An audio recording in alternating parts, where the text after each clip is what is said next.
The shuttle descended through the blackness of dead space, and General Ilara Vasquez pressed her forehead against the cold viewport glass and watched Nexus Station grow from a speck of light into a massive ring of metal and glass, spinning slowly around a star that had burned out 1,000,000 years ago. She was 58 years old, and her dark hair had turned silver at the temples, and there were lines around her eyes that told the story of decades spent sitting across tables from creatures who could crush a human skull with one hand and smiling at them anyway, and finding the words that kept the guns silent for one more year. 900 years of silence between humanity and the hegemony of United Worlds, and she had spent 30 of those years making sure that silence held. Ambassador Cale Morrow sat across from her in the shuttle cabin, and he was young and his uniform was too crisp, and his eyes were full of the kind of hope that made Vasquez feel both proud and afraid, because she remembered when she had eyes like that, and she remembered what the galaxy had done to that hope over the decades. "General," Morrow said quietly, "do you really think they will accept the alliance proposal?" Vasquez turned from the viewport and studied him for a moment, and then she said, "I think that people who have been afraid of each other for 900 years do not stop being afraid because someone hands them a piece of paper, but I think the paper matters because it gives them permission to try." Morrow nodded and looked down at his hands, and Vasquez could see that he wanted to believe her, and she wanted to believe herself.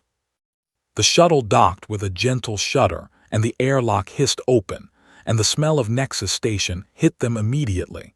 And it was the smell of 100 different species crammed into one place, and recycled air and ozone, and something faintly sweet that the Velkari exuded when they were nervous. Vasquez stepped onto the station, and her boots rang against the metal floor, and she felt the weight of what she carried. And it was not just the datapad in her hand with the alliance proposal, but the weight of every human being alive. Because if this worked, then their grandchildren would grow up in a galaxy without borders. And if it failed, then she did not want to think about what came next. The Hegemony Honor Guard was waiting for them, and they were tall insectoid soldiers with gleaming black carapaces and plasma rifles held across their chests, and their compound eyes tracked Vasquez as she walked past them, and she noticed that there were twice as many guards as protocol required. She filed that away in the back of her mind. High Sovereign Thalvexis had sent his personal adjutant to greet them, and the adjutant was a thin, trembling creature who spoke in rapid clicks that the translator in Vasquez's ear turned into flat, monotone English. And the adjutant said that the sovereign was honored by humanity's presence, and that the reaffirmation ceremony would proceed as planned, and that all preparations had been made for a historic occasion. Vasquez smiled and thanked the adjutant and said all the right words, but her eyes were moving, and she was counting guards and nodding camera positions, and watching the way the hegemony officers whispered to each other when they thought she was not looking. Something was wrong. She could feel it the way a sailor feels a storm before the clouds appear, and it was in the air, and in the way the station hummed, and in the too quick smiles of the hegemony diplomats. She had survived 30 years in galactic politics by trusting that feeling. Their quarters were spacious and overlooked the central atrium, where the ceremony would take place the next day, and Vasquez stood at the window and looked down at the vast circular chamber, where 900 years ago the first human and the first hegemony sovereign had pressed their respective appendages to the concordance of silence and ended a war that had killed billions. The First Contact War had lasted only 11 years, but it had burned itself into the memory of every species in the galaxy, because humanity had been outnumbered 1,000 to 1, and they had no allies and no faster-than-light travel when it started, and they had fought the entire hegemony to a standstill through sheer stubborn fury and ingenuity, and a willingness to sacrifice that the alien species had never encountered before. The hegemony had expected to crush humanity in weeks, and instead the war had dragged on for over a decade, and the cost had been so terrible on both sides that, when the ceasefire came, Both civilizations had simply stopped and stared at each other across the rubble, and agreed that this could never happen again. That was the concordance of silence, and for 900 years it had held. But Vasquez knew that peace was not a thing you achieved once and then forgot about, and peace was a living creature that needed to be fed every single day, and she had fed it her entire life. And now, she had come to Nexus Station with the biggest meal she had ever prepared. The Alliance proposal would transform the Concordance from a simple non-aggression pact into a full partnership, and human space would open to hegemony citizens and hegemony space would open to humans, and there would be shared research and shared trade and shared defense. And for the first time in 900 years, the two greatest powers in the galaxy would stand together, instead of apart. It was the dream of her life. Morrow knocked on her door and she let him in, and he was carrying a tablet with intelligence reports, and his face had changed, and the hope in his eyes had been joined by something darker. "General," he said, "our listening posts have picked up unusual fleet movements along the border, and 3 hegemony battle groups have repositioned in the last 48 hours, and there is no scheduled exercise that would explain it."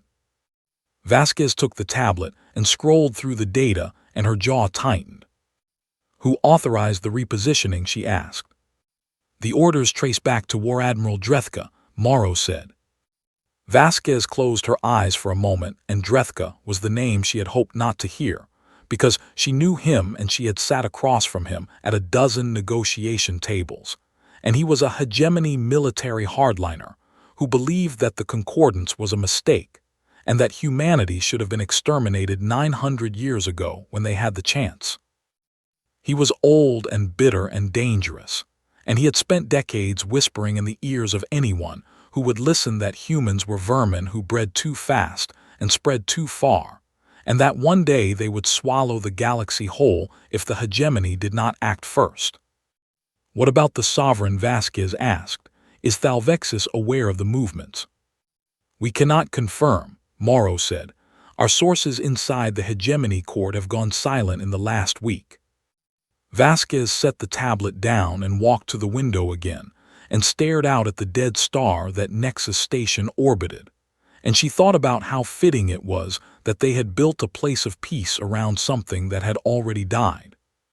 "Send an encrypted pulse to Terran High Command," she said, and her voice was calm and steady the way it always was when things were about to go very wrong. Authorization code Iron Dove, and message reads as follows: "And something has changed, and prepare for contingency Iron Dawn." Morrow stared at her, and she could see the question in his eyes, and Iron Dawn was a code he had heard about only in whispers, and it was the contingency that was never supposed to be activated, and it meant that the Concordance was at risk of collapse. "General," he said, "are you sure?"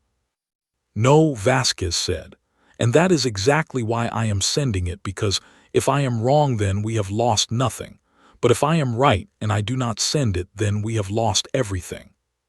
She turned back to the window, and below her, the atrium was being decorated for the ceremony, and workers were hanging banners in the colors of both civilizations, and setting up the podium where she would stand tomorrow and present the Alliance proposal to the galaxy.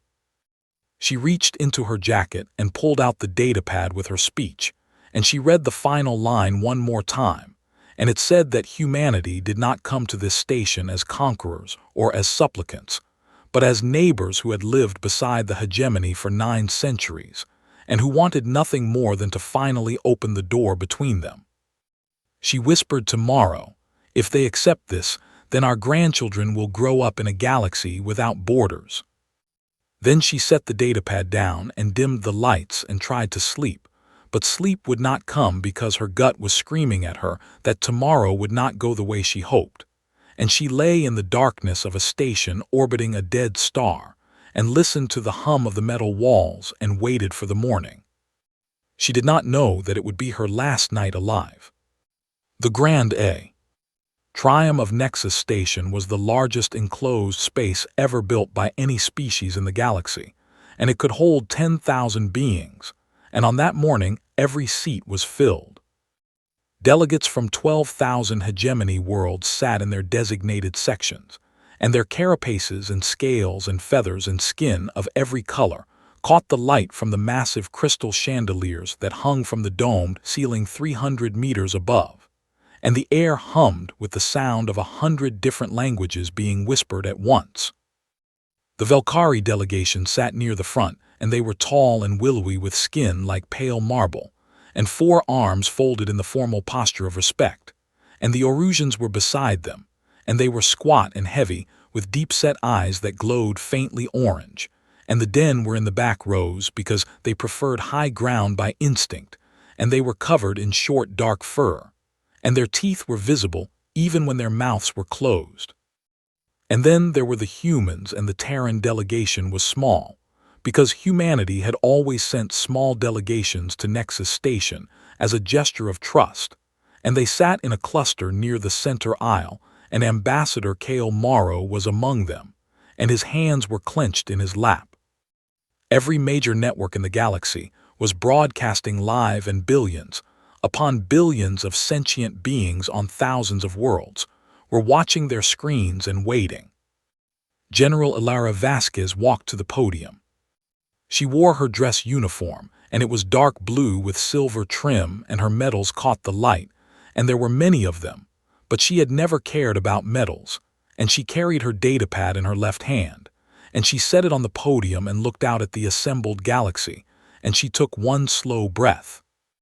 900 years ago, she began, and her voice was carried by amplifiers to every corner of the atrium, and to every screen on every world. 2 civilizations stood in the ashes of a war that should never have been fought, and they looked at each other, and they made a choice, and that choice was silence.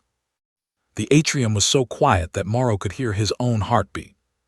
Silence was the right choice, Vasquez continued, because when you do not know how to speak to someone, and when the only words you have are words of anger and grief, then silence is better than war, but silence is not peace, and silence is not friendship, and silence is not a future.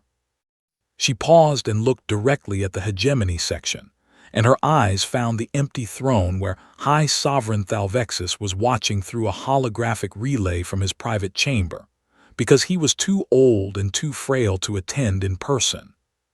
Humanity did not come to this station as conquerors, she said, and we did not come as supplicants, and we came as neighbors who have lived beside you for 9 centuries, and who are tired of silence. In the upper galleries of the atrium, a figure shifted in the shadows, and it was a sharp-scale assassin, and it was one of the hegemony's deadliest breeds of engineered killers, and it had been positioned there 6 hours before the ceremony began under orders that came directly from War Admiral Drethka. The assassin's rifle was a long-barreled plasma weapon designed to fire a single bolt at a precise target from extreme range, and it made almost no sound, and it left almost no trace, and the assassin had its crosshairs fixed on the center of Vasquez's chest. Vasquez lifted her datapad and smiled, and it was a real smile and not a politician's smile, and she said, "I carry with me today a proposal from the Terran Confederation, and it is not a demand, and it is not a threat, and it is an invitation." She began to read the terms of the alliance, and her voice was steady and warm, and she spoke of open borders and shared research and mutual defense and cultural exchange, and she spoke of human children learning Velkari music and Orusian children studying human literature and Den warriors training beside Terran Marines, and she painted a picture of a galaxy that was not divided by fear, but connected by curiosity. Several Velkari delegates were visibly moved, and their skin had shifted to the deep blue that indicated profound emotion, and even some of the hegemony military officers in attendance had lowered their rigid posture. In his private chamber, War Admiral Drethka watched the broadcast, and his mandibles clicked in fury, because he could see that the speech was working, and he could see the faces changing in the crowd, and he could feel the narrative slipping away from him, and he gave the signal. The assassin fired. The plasma bolt crossed the atrium in less than a heartbeat, and it struck General Ilara Vasquez in the center of her chest, and the impact threw her backward and her datapad flew from her hand and clattered across the stage and she fell. The sound that followed was not a scream, and it was not a gasp, and it was a silence so total and so absolute that it seemed to swallow the entire station. Then Morrow was running, and he reached her in seconds, and he dropped to his knees and pulled her into his arms, and her uniform was burned through, and the wound beneath it was terrible, and her eyes were open, and she was looking at him, and her mouth moved but no words came out. She died in his arms on live broadcast, while the galaxy watched. For 3 seconds nothing happened and the atrium was frozen, and 10,000 beings stared at the stage and billions more stared at their screens, and the galaxy held its breath. Then War Admiral Drethka's voice thundered through the station's communication system, and he declared that General Vasquez had been carrying not an alliance proposal, but a declaration of war, and that humanity had been planning the destruction of the hegemony for decades, and that the concordance of silence was dissolved effective immediately. It was a lie, and every word of it was a lie, but Drethka had spent years preparing this moment, and his fabricated evidence was already being transmitted to every hegemony world, and his prepositioned fleet was already moving toward human border colonies. In his private chamber, High Sovereign Thalvexis sat trembling and confused, and the drugs that Drethka's physicians had been feeding him for months made the world swim and blur. And when Drethka's officers placed the dissolution order before him, he signed it because he could not think clearly enough to refuse. The concordance of silence was dead. Across human space, the news spread like wildfire, and on Earth in the great parliamentary chamber in New Geneva, the representatives of the Terran Confederation watched the footage of Vasquez falling, and the chamber erupted into chaos, and then it went quiet. And the quiet was worse than the shouting, because it was the quiet of a people who had just watched their best hope for peace murdered on a stage. The Terran president stood, and she was a small woman with gray eyes, and she waited until every eye was on her, and then she spoke one sentence. "Wake the wolves." Those 2 words were transmitted to every Terran military installation in every system, and to every ship and every base and every outpost and every listening station, and they were words that had existed in Terran military doctrine for 900 years, and they had never once been spoken aloud by a sitting president. On 1,000 worlds, human soldiers heard those words and stopped what they were doing and looked at each other, and something changed in their eyes, and it was not rage exactly, and it was not hatred, and it was something older and deeper and colder. The galaxy had made a terrible mistake, and it had confused humanity's patience for weakness, and it had confused their restraint for fear, and it had looked at 900 years of peace, and thought that humans had been tamed. But humans had never been tamed, and the peace had not been a cage, and it had been a choice, and General Vasquez had been the living symbol of that choice. And now she was dead on the floor of Nexus Station, with a hole burned through her heart. And the choice died with her. Morrow still knelt on the stage, and he was holding her body, and his hands were covered in her blood, and the cameras were still broadcasting, and the whole galaxy could see him, and he looked up and directly into the nearest camera, and his face was not the face of the young, idealistic diplomat who had boarded the shuttle yesterday. It was something else entirely. He did not say a word, and he did not need to, because his eyes said everything, and what they said was that humanity had come to this station with open hands, and the galaxy had answered with murder, and now the galaxy was going to find out what happened when humanity closed its hands into fists. Across the hegemony, the subject species watched the unedited footage, and the Velkari matriarch saw a woman of peace shot down mid-sentence, and she placed her 4 hands flat on her council table and said nothing for a long time, and then she recalled her fleet from Hegemony Command. The Orusian High Council demanded an explanation that Drethka could not provide without revealing his lies. The Den Warchief watched the footage 3 times, and then he stood and drew his ceremonial blade, and drove it into the wall of his chamber, which in Den culture was a declaration that someone's honor had been fatally stained. The galaxy was cracking, and the cracks ran along the lines that Drethka had never bothered to notice, because he had been so focused on destroying humanity that he forgot the other species were watching too. And they had all seen the same thing. A woman came offering peace, and an empire shot her dead for it. In the dark spaces between stars where no light reached and no sensor could penetrate, there was a stirring that the galaxy had never felt before.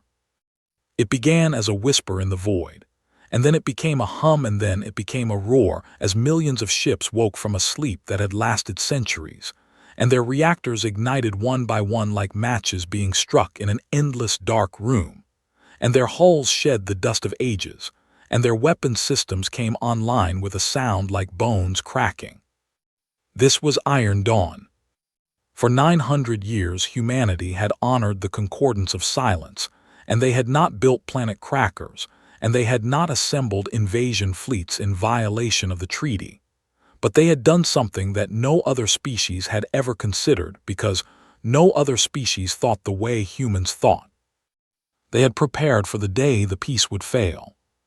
Not with weapons of destruction, but with weapons of precision, and the ghost fleets were not designed to burn worlds, and they were designed to disable and dismantle, and surgically remove an enemy's ability to fight, and every ship was autonomous, and every ship was connected to every other ship through a quantum network that allowed them to coordinate across thousands of light years in real time.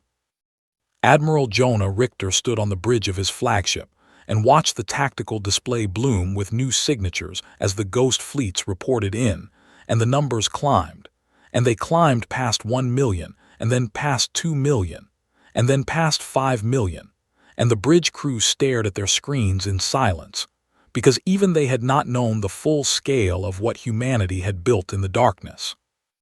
Richter was 60 years old, and his face was carved from stone, and his left eye was artificial, because he had lost the original one in a border skirmish 20 years ago, and he had been Vasquez's student and her protege and the closest thing she had to a son.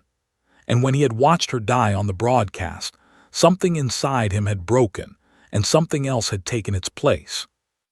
He did not weep, and he did not rage, and he simply stood very still for a long time, and then he began giving orders, and his voice was flat and calm and precise, and every officer on the bridge obeyed instantly, because they could hear in that calm voice the sound of a man who had channeled his grief into something far more dangerous than anger.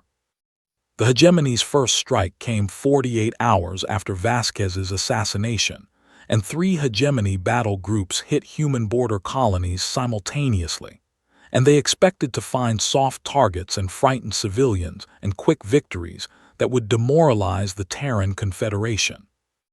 They found something else entirely. The colony world of New Carthage was the first to be attacked, and 20 hegemony warships dropped out of faster-than-light travel in orbit and began their assault, and they expected the colony's defenses to crumble in minutes, but instead the ground opened up. Deep bunker defense grids that had been buried beneath the colony's surface for generations activated, and anti-orbital batteries rose from hidden silos and began firing, and the colonists themselves did not flee, and they did not panic, and they moved with the practiced efficiency of people who had been quietly training for this exact scenario their entire lives. Every human colony had these preparations, and every human colony had conducted drills disguised as cultural festivals and community exercises, and every human adult knew how to operate basic military equipment, and how to coordinate with their neighbors, and how to make an invading force pay for every meter of ground.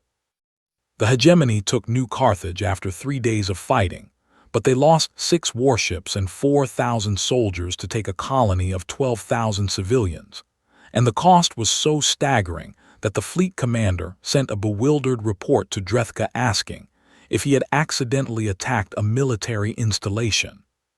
He had not, and that was just what human civilians looked like when someone threatened their homes. Across the border, the story repeated itself, and every colony fought, and every colony extracted a terrible price, and the hegemony's advance slowed to a crawl as commanders realized that there was no such thing as an easy target in human space. Meanwhile, Ambassador Morrow had refused evacuation from Nexus Station, and he had disappeared into the station's maintenance tunnels with a small team of Terran intelligence operatives, and they had found a hidden relay station, and Morrow began broadcasting. He played the unedited footage of Vasquez's assassination on every frequency he could reach, and he played it on hegemony military channels and civilian channels and diplomatic channels, and he played it on loop without commentary, because the footage needed no commentary. The galaxy saw a woman standing at a podium talking about peace, and then the galaxy saw her chest explode, and the galaxy saw her fall, and the galaxy saw a young man holding her body, and the galaxy drew its own conclusions. The Velkari matriarchy formally withdrew its fleet contributions from the hegemony war effort within a week, and the matriarch released a public statement calling the assassination an act of dishonor that stained the hegemony's legacy, and she demanded an independent investigation. The Orusians followed 3 days later, and their High Council had analyzed Drethka's so-called evidence of human warmongering, and found it full of fabrications, and they published their findings, and the cracks in the hegemony widened. The Den Warchief went further, and he appeared on a public broadcast and declared that Drethka had committed what the Den called a shamming of the hunt, which meant that he had killed prey that was not fighting, and in Den culture, this was the lowest possible act, and the war chief announced that any Den warrior who continued to serve under Drethka's command would be stripped of their honor marks. Drethka raged and threatened, and demanded loyalty, but the empire he had tried to unite against humanity was fracturing beneath his feet. And then something happened that terrified the galaxy even more than humanity's military response. The ghost fleets engaged the hegemony, and they were devastating, and they cut through hegemony battle lines like blades through cloth. But they did not do what everyone expected, and they did not bomb hegemony worlds, and they did not target civilian populations, and they did not burn cities or poison atmospheres or crack continents. They were surgical and precise beyond anything the galaxy had ever witnessed, and they disabled weapons platforms, and destroyed shipyards and severed supply lines, and knocked out communication arrays, and they did all of this without killing a single civilian. Admiral Richter had issued standing orders to every Terran commander, and the orders were simple, and they were called the Vasquez Doctrine.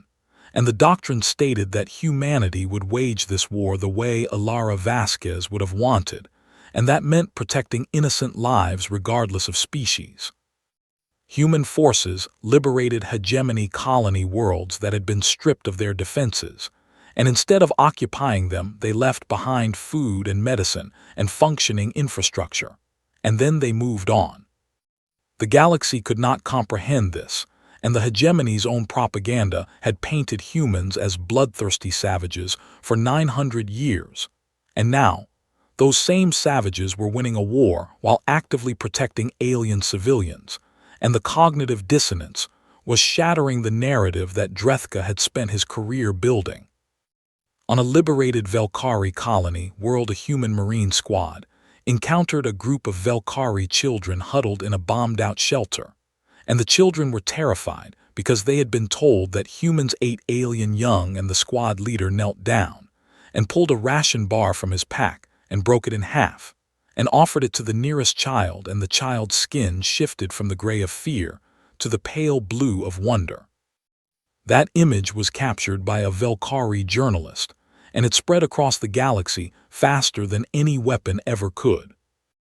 Drethka sat in his command center and watched the war slipping away from him, and he had expected humanity to fight with blind rage, and instead they fought with cold precision, and he had expected the subject species to rally behind the hegemony, and instead they were peeling away one by one, and he stared at the tactical display showing ghost fleet positions, and he realized something that made his blood run cold.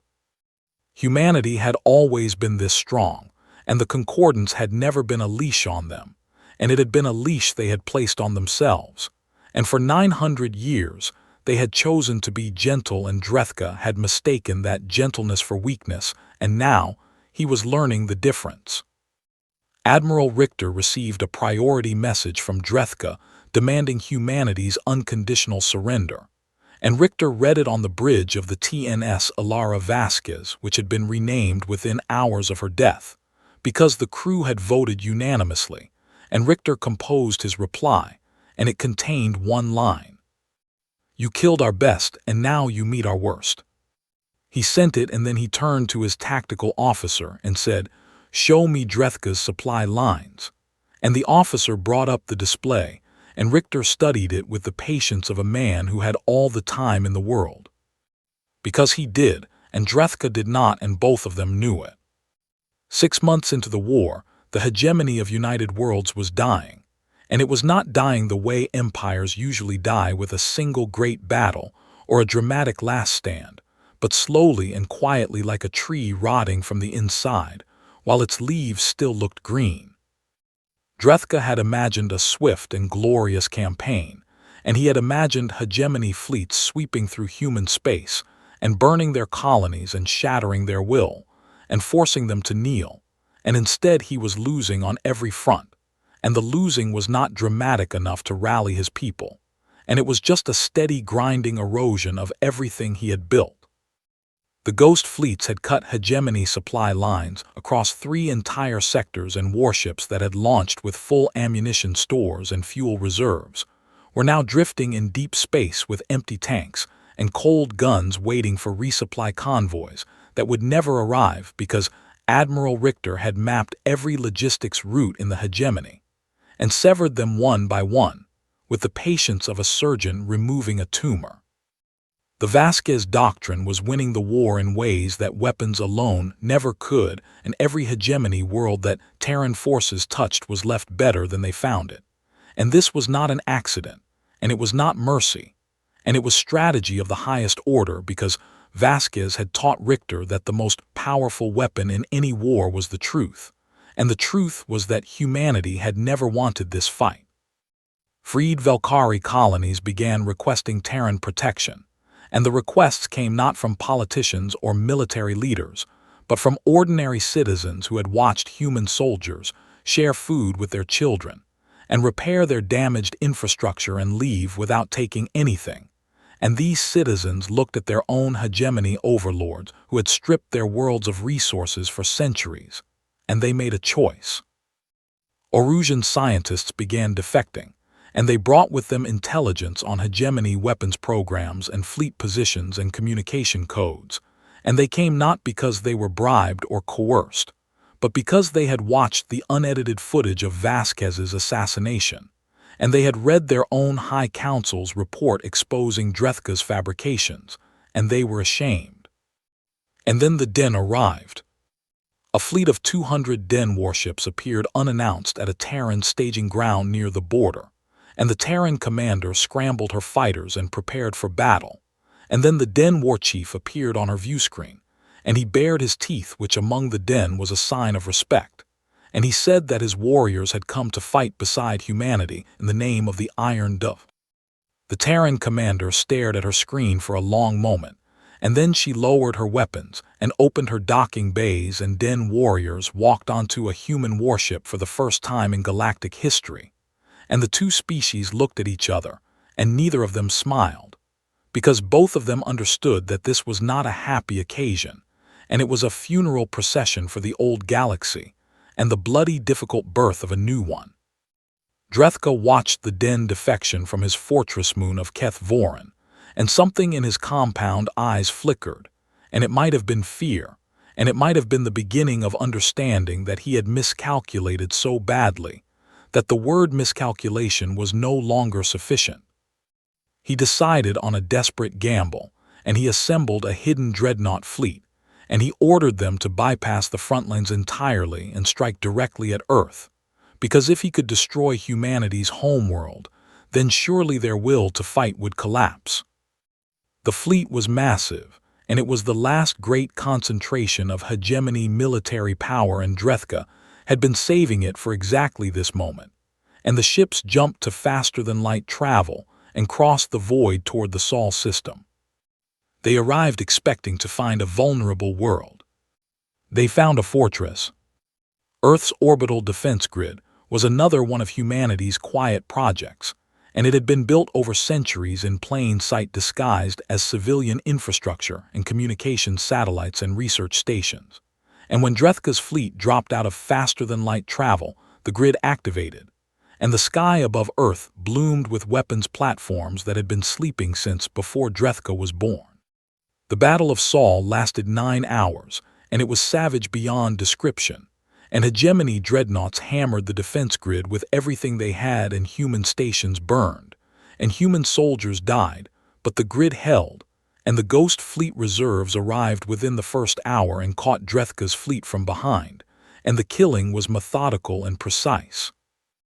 When it was over, the hegemony fleet was destroyed, and the wreckage formed a ring around Earth that would take decades to clear, and Drethka's personal flagship had escaped with critical damage, and he limped back toward hegemony space, knowing that he had thrown his last punch, and it had not been enough.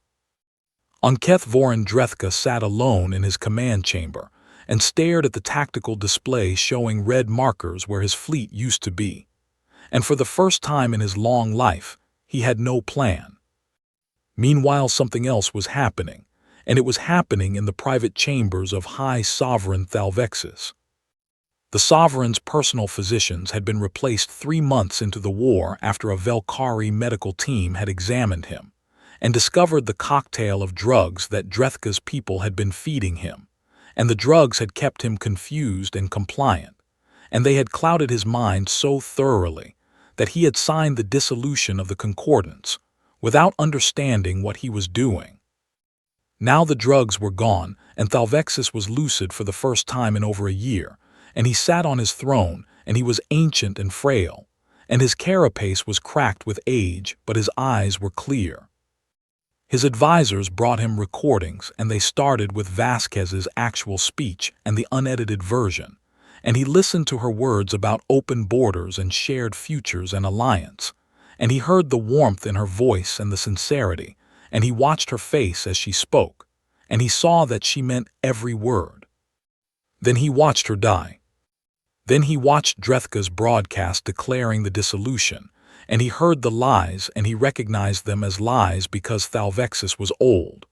But he was not stupid, and he had ruled for a very long time, and he knew what truth sounded like, and he knew what deception sounded like.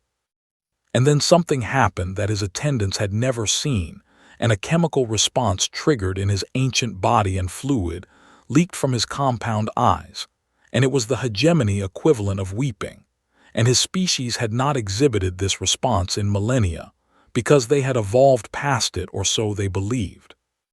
He sat on his throne and wept for a woman he had never met who had come to his station with open hands, offering his people a gift, and his people had killed her for it. When he was finished, he summoned his most trusted courier, and he dictated a message to Admiral Richter, and the message was transmitted through back channels that even Drethka did not know existed, and it said, "I did not order this, and she came with open hands, and we answered with fire, and what would your general have wanted?" The message arrived on the bridge of the TNS Ilara Vasquez, and Richter read it alone in his quarters, and he set it down and pressed his palms flat on his desk and breathed. He knew the answer, and he had always known the answer, because Vasquez had spent 30 years teaching it to him, and the answer was that she would have wanted peace, and she would have wanted the all. And she would have wanted the future she described in her speech, and she would not have wanted revenge no matter how much it was deserved. He called for Ambassador Morrow. Morrow arrived within the hour, and he was thin and exhausted from months of broadcasting from hidden relay stations, and running from hegemony security forces, and his eyes were older than his years, but they still held something that Richter recognized, because it was the same thing Vasquez had carried. "Hope. The Sovereign wants to talk," Richter said, and he showed Morrow the message. Morrow read it twice and looked up and said, "What do you want to do?" Richter stared at the viewport showing the stars, and somewhere out there Drethka was cornered and weakened, and the war was almost won, and humanity could crush what remained of the hegemony, and no one in the galaxy would blame them. "I want to burn them all," Richter said quietly, "and that is exactly why I will not." He composed a reply to Thalvexis, and it said, "Prove it and deliver Drethka, and acknowledge the truth, and we will show you what humanity does when given a second chance." He sent it, and then he turned to Morrow and said, "Start drafting a treaty, and make it everything she wanted and more." Morrow nodded and sat down and began to write, and his hands were shaking, but his words were steady. The fortress moon of Keth Vorin hung in the void like a clenched fist, and its surface bristled with weapons platforms and shield generators, and it had been War Admiral Drethka's seat of power for decades, and he had designed it to be impregnable, and he had designed it to withstand the assault of any fleet in the galaxy. He had not designed it to withstand every fleet in the galaxy at once. They came from 4 directions, and they came together, and the Terran Ghost Fleet approached from the galactic north, with Admiral Richter's flagship at the center, and the Valkyrie flotilla came from the east with their elegant silver ships moving in perfect geometric formations, and the Orusian heavy cruisers came from the south with their hulls glowing orange from the heat of their massive engines, and the Den warships came from the west, and they came fast because the Den did everything fast. It was the first combined military operation in galactic history, and it was the very thing that General Vasquez had proposed in her alliance speech, and it had been born not in a ceremony hall but in blood and grief and shared outrage, and it was imperfect, and messy, and the 4 fleets did not coordinate smoothly, because they had never trained together, and their communication systems were barely compatible. But they came, and that was what mattered. High Sovereign Thalvexis had given the order to move against Drethka, and the order had split the remaining hegemony military in half, and those who were loyal to the Sovereign joined. The coalition and those who were loyal to Drethka retreated to Keth Vorin for a last stand.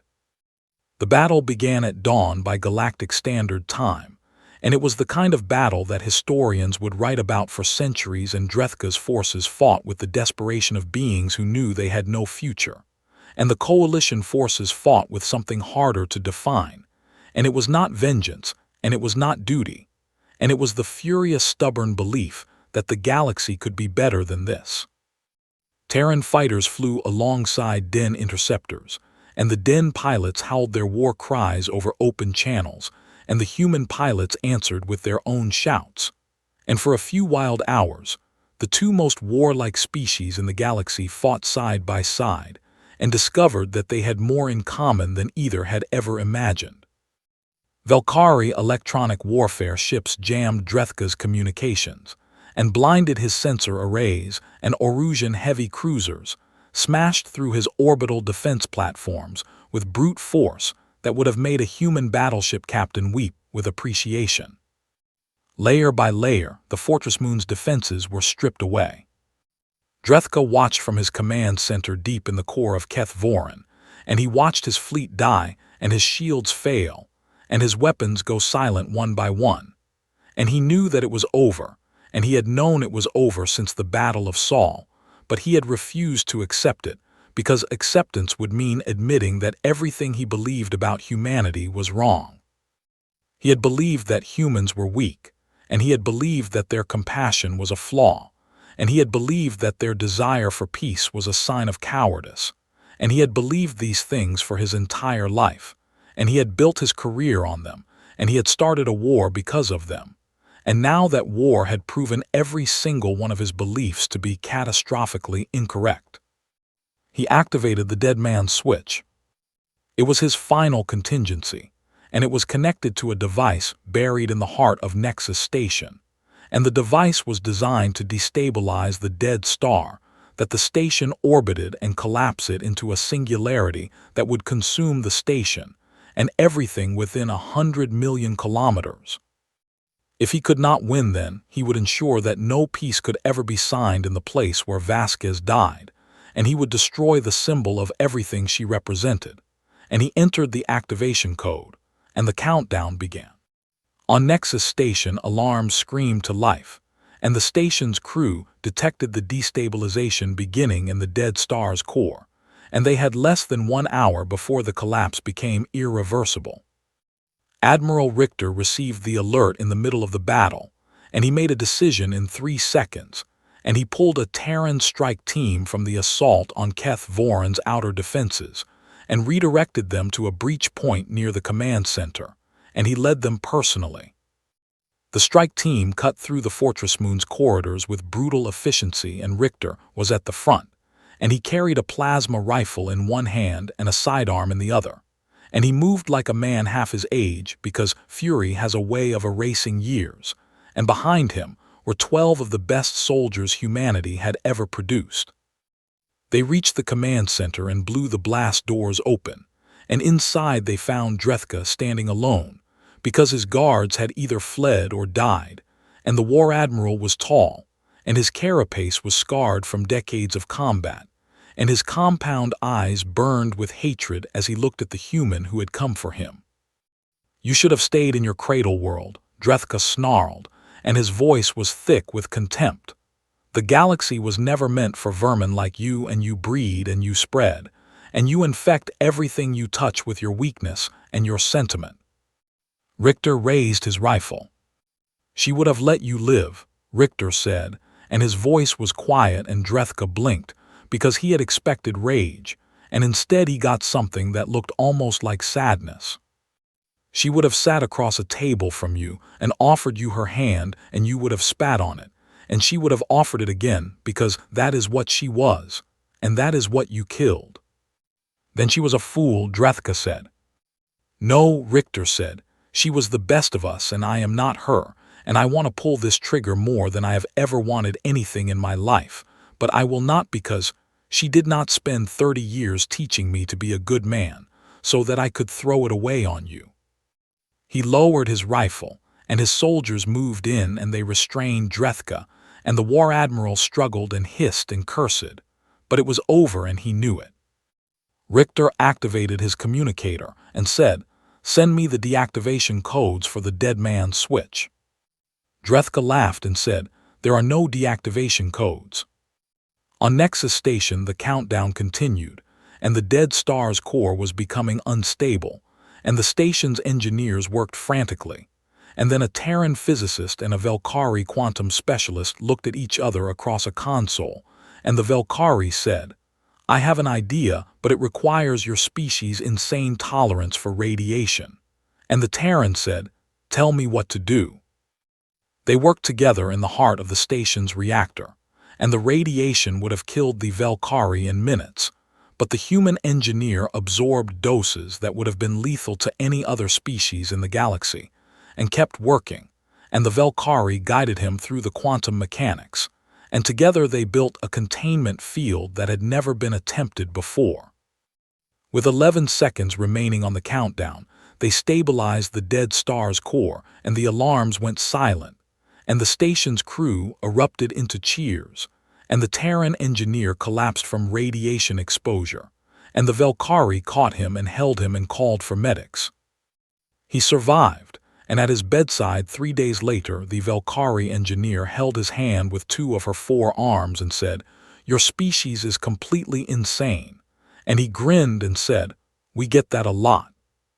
Drethka was transported to Nexus Station in chains, and he was tried before a galactic tribunal, and it was the first tribunal of its kind, and judges from every species sat in judgment, and the trial lasted 3 weeks, and the evidence was overwhelming, and Drethka was found guilty of crimes against peace, and sentenced to imprisonment for the remainder of his natural life. He never spoke publicly again.